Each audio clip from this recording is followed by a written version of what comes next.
Okay, here's Sandy Putnam and Chuck Liddell, both born on the island. We're one of the few natives born still here. Today is July 23rd, 2025, at 2 o'clock at the library, where we were both born. Weren't we? Here. In the library. Yeah, Right. in the library. Right about there. My mother said I was born in nonfiction. The way it was laid out. This had been the Banning house, the Banning family's house, and then it was the hospital. Yeah, I was born in science fiction. Anyway, so the topic today is the Holly Hill House. And when we're done with this, Please. Good. Glad you're here. So when we're done with the videotaping of the first 10 or 15 minutes with Sandy and myself, we are then going to open it up to anything you want to talk about. So jot down some thoughts about the topic or any other thing you want to know about Catalina Island. Well, it all started with Peter Gano. He was born in 1839 in Ohio, and he died in 1925 on the mainland in Pasadena. Now, I have to go through my notes as I talk along. So anyway, Girl has died. in the 1870s, he moved to Pasadena. And then he was in charge of the water business. Very profitable. He was bringing water in pipes and trying to open up the desert, which basically Southern California was at the time. He came to Catalina. Pardon me, looking at my notes, which I didn't have time to write. He came to Catalina in 1885. He came with Harry Elms and Jimmy Elms. Now, Harry Elms was the first postmaster in 1888. He had purchased the Osprey, which was a boat that he brought all of the equipment over. I'm sorry, I was hoping, yeah. Harry Elms was the first postmaster, and then we go to number 6. By the way, the address of the Holly Hill House is 718A Crescent. It's all up there on itself, and just below the Holly Hill House is where the Elms home was, because they were very good friends, and along with only 2 people or things. Peter, I'm trying to stay on track because we have so much I want to hear from Sandy. So anyway, Can I suggest we start out by talking just a minute about what the Holly Hill House is, in case somebody who's watching this video has no idea what we're talking about. What is the Holly Hill House?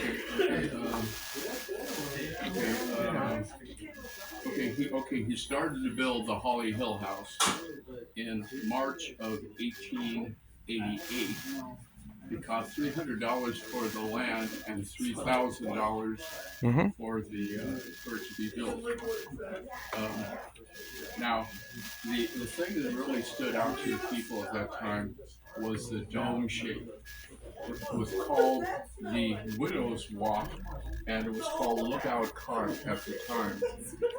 The reason they call it the Widow's Walk is this was one of the first prefabricated homes that was ever built.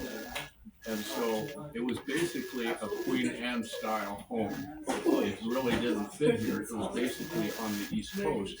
And the East Coast had the whalers, and the whalers would go out, and they called it Widow's Walk because they would go up in the cupola with a light shining in hopes that their husband would come back, and this would keep them from going up on the rocks. They called it Widow's Rock because most of them found out that their husbands had died long ago, and they were widows. The other two people, other than Peter Godot, who built the house, there's a picture of it right here, was Mercury, an blind ex-circus horse. And he, on a catapult, not a catapult, but on a rope, would bring it up, and then Elms, Jimmy Elms, and Peter Godot would put them into place. Okay. So who was Peter Godot? Who was he? Well, Who was he? I just told you he made his fortune in bringing water to the Southern California. Oh, So okay. he was in the water business. Okay. So okay. So anyway, Thank trying you. to go fast. Okay. So Widow's Walk, and then now there was a rumor, and it could be right and it could be wrong, that Peter Godot had a fiancée that he brought over to the island and wanted her to live here, and he wanted to marry her, and she had nothing to do with the island, and she turned around and went home. Now, that may or may not be true, and they had a big sign that in front of a Holly Hill house. By the way, the Holly Hill house wasn't named till later by the Glidens, and that's because they used to grow holly, red and yellow holly, for commercial purposes to the mainland. But anyway, I keep calling it the Holly Hill house. It was really called Lookout. Is this the same Glidden who ran the No, it's museum? Giddens. It was Giddens. Giddens. Okay, very If I good. said Glidden, I'm sorry. It's Thank you. Giddens. Very important. I wanted to make sure that that would. her here. Yep. Thank you. Appreciate Well, it. I knew a bunch of them. Yeah. They were friends of my grandparents, Of course. and my mother's, etc. Yeah, but Okay, well, yeah. Sometimes I. What looking was over it called originally? What? They had it said Lookout Cot, but that would have been like short. So they ran out of room, so it became Cot, not Cottage. Oh, that's Now- a very Avalon thing. Okay, just to make it straight, the Holly Hill or Lookout Cot was the third home built. You talked to Jim Larry, Jim Lear. Yeah, some of the people think it was the first home. The first home was on Beulah. The second home is gone. It's right next to the museum in that vacant lot, and that was the third one. So it went 1888, 1889, and 1890. So that's the. I don't know what the fourth one is. Really have to get three. Who cares what the fourth one or the fifth one was? So anyway, they. Whether or not he had a fiancée, basically jilted him, if you want to call it that, they did have a big sign in the front saying, "No women allowed." Okay. Now, in the 1970s, I interviewed about 45 of the oldest people I could find in Avalon at the time, doing interviews and getting them on tape. The only one that didn't show up was the Duke Fishman, but he had a good excuse. He had died in Palm Springs. So but anyway. So while I was interviewing her, I had a basic list of questions to ask, and I said, "Was it true that Peter Godot hated women?" And she looked at me kind of funny. She said, her name was Jessie McClanahan. She looked at me kind of funny, and she said, "I guarantee he loved women." And I said, "Well, why did he have the sign up?" Well, the reason he had the sign up is he was definitely the most eligible bachelor in Catalina at the time, with all of his money and the house. So mothers were trying to set him up with their daughters or even with themselves. So Jessica Conahan said he had to be very particular about who he brought into the house. So he said, "I would have to be taken through the back way at night so nobody could see us. And then we would do our thing, and then I would leave.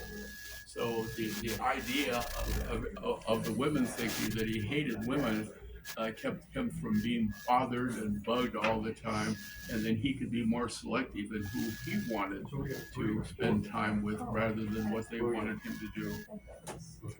Um, okay, but now I'm going to bring up some of the things that I wanted to share. By the way, the Glidden family took over the house in 19 Giddens. I keep saying, Giddings. I know I have it down as Giddings. I keep saying Glidden because that's another story. Ralph Glidden, but that's not him. Yeah, that's why I wanted to correct that. 1921 to 61, and then they sold the property to the Holly Hill Development, who had it from 1961 to 71. Now, if you look at the Holly Hill house, you'll see the whole side of the hill is all, knocked down. It's all, and you can even see where they put To the ocean side. Right. yeah, they put rebarbs in to build it up. They were planning to build condominiums there. Oh. That was much later, but the geology is really bad there. I knew the engineer who did that, and they did some plugs in there to hold the hill together. But that was later, that was in the late 60s, early 70s. Right, it was 1961 to 71. Yeah. Okay, Thank goodness. I thought I said that. I'm sorry. Yeah, you did, but I'm just saying that the geology didn't support. Now the But the cave or whatever. okay, I'm going to is get back to. much early. I know, because that's much earlier. Okay. There was a fire in April 18th, 1961, of the cupola of the Holly, or the Holly Hill. Where the widows walk. Yeah, the Widow's Walk. Yes. 64 it says. What? Yeah, 64. Well, I'm sorry. No, because I was at college and my friend Marcia was still living here.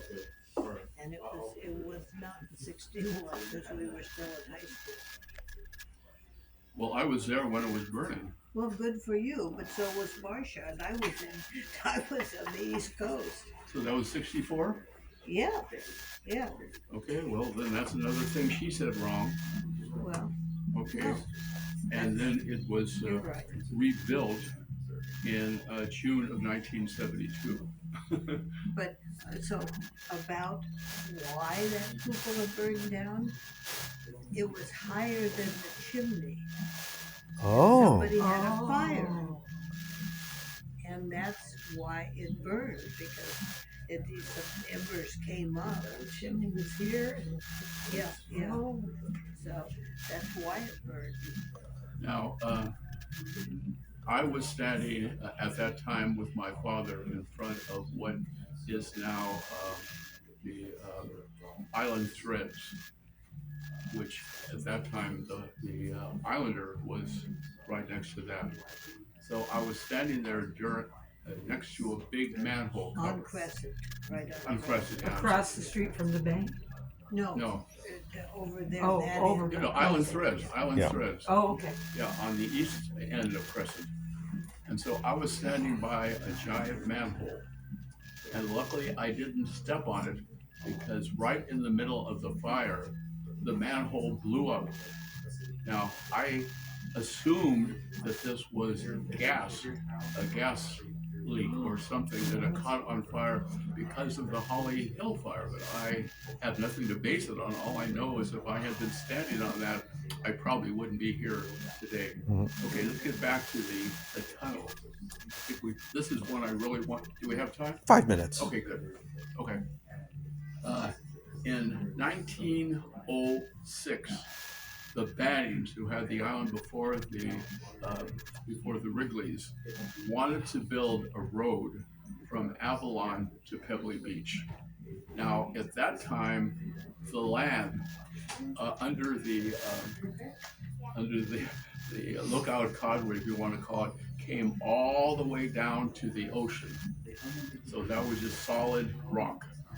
So they went up to Mr. I have so many things in my head. They went up to Mr. Gano and said, we would like to buy the land because we would like to build a road from here to Pebbly Beach. And he refused them. And they did a little bit of research and they found out that only about 20 feet down under uh, his house was his property. The rest of it was part of Catalina Island, which the Spaniards owned. Because if you have a home, it doesn't go all the way down to China. It only goes down so far. So, anyway, with this knowledge, they went back to him and said, "We know that we can do it even without you, but we would like to get your permission, and we still want to pay you." Well, he thought he was calling their bluff. He said, "No, I am not going to do it." And he said, "Okay, if you're not going to allow us to build a road, we'll build a tunnel." And he really thought that this was, a joke. So he kept saying, "No, no, no." So if you see where the cave is, there was never any animals there. That's where the Bannies tried to scare him into giving him the property. So they put dynamite in the side of the head, and blew it up. Now, if you look at the direction of where the cave is, it has nothing to do with a tunnel. They never expected to have a tunnel. They just wanted to piss off Peter Gano. So when it started shaking, from the shaking of the ground with the dynamite, Peter Gano said, "Oh my gosh, stop right now. I'll give it to you because my house is shaking." So that's basically how the road got in, even against Peter Liddell. Now, the Chris, I think I'm pronouncing that right, Chris, Kreis. Right, Nick, right. Price, okay. Okay. Their first thing to do was to rebuild the dome of Lookout Cod. So they called in an archaeological architect, believe it or not. I have a hard time saying that. I was working for the museum at the time, and they assigned me to him because he wanted to have pictures to show what it originally looked like, because basically they decided if you're just going to change the cupola, you might as well change, the rest of the house, bringing it back to the way it was. So we sat down and we looked at all the pictures. Now, before the fire, or I should say, well, soon after the fire, they put a rim around it, an orange rim, which didn't belong there because they just thought it looked like that, but it didn't. They had black and white pictures, so they really didn't know what the colors were. So they replaced that because I kept showing him pictures. He said, where's that ribbon? And I said, there never was one. I never saw one. So anyway, that's how we got it. So I think And they decided that it was red and green stripes, like apple colors. That's how they decided. They read it in the read that. And so it was called apple green. It was apple red, apple green. So that's how they put it back, and everybody thought it was awful. That was like really, it's really kind of nice if it's one color, so that they did change it. okay, well, I'm done. No, when crisis were redoing the building, and what the plumbing, he replaced all of the plumbing systems and everything. He wanted single faucet, the plainest you could get. And so they exist, and I found them. But then he wanted them stripped because you couldn't find them. He wanted them all stripped with all the chrome taken off, so that he wanted to do a patina on it. So I knew some, people on the landlord who did that stuff and replated stuff. So he had the chemicals to just wanted to use it, and when he decided it had enough to do it, then he, you know, put the chemicals on it to do the stuff. Just, you wanted a nice verdigris. Really, really, really into doing it the way it was, and stripping all the stuff off the walls, you know, wall coverings and this and that. He wanted it to be pure and go back to exactly how it should have been. Now, when the Holly Hill development realized it wasn't able to do this, they put it up for sale. And Dad would always laugh. He said, "Who wants to buy that place? It's like living in a museum." Because Dad had been up there many times. I had been up there too. They used to do tours later on for the museum to raise money for the museum. Oh, yeah. So they did a tour. But anyway, he said, you know, who wants to keep going up and down those stairs carrying food and rubber things, that you're going to swim with or whatever. So we ended up, still in our home on 330 Descanso, which is where the mayor now lives. We sold it to her, but anyway, he used to laugh and said, "Who would want to buy that place?" And by the number of people, there hasn't been a big turnout to Price family. I keep trying not to put a T in it. Price had it from 1971 on. I don't know. There have been about 2 or 3 other families. I think. No, Vic Price unfortunately died of cancer. He sold it just before. That was a little hassle because he had 3 wives and multiple children, and there were not things fighting, good or not. But the people who own it now, they're from, I don't want to say San Diego, but between here and San Diego, and they do a dog rescue. I can't quite remember right now which breed. I mean, they only rescue certain. Like golden retrievers or whatever. Yeah. So they own it now because Irene Strobel sold it to them. Okay. So I met them. I did too. But Vic Price sold it just, he knew he had cancer in his terminal. So he sold it just before that.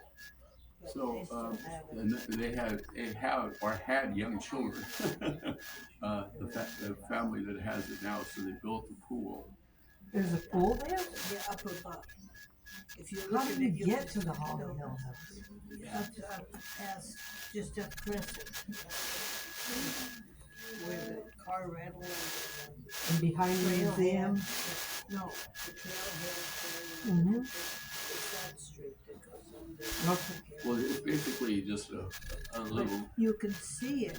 Unfortunately, you have to go all the way up to the hill. You get around by Wrigley's, and you can look down. Then you can see the whole layout. Is it used? Are people living there right now? They're renting it now. That's new this year. Wow. Who do they rent? What sort of people do? Oh, nobody knows. What do we know? What do we know? Don't be nosy. Thank you. I'm going to stop the recording at this time. Thank you so much. And now we'll